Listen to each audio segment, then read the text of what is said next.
What do stories say? In Guyana, we sometimes call this moment Foreday morning. The night isn't finished yet, but the day has begun announcing itself.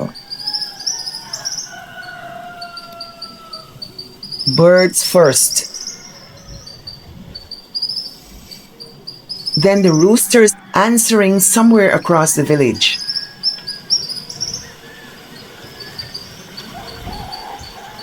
And sometimes, when people spoke of Foreday morning, it carried a quiet story too, the kind that stretched from night into early light. Morning doesn't arrive with a clock, it arrives with sound. Let me talk story.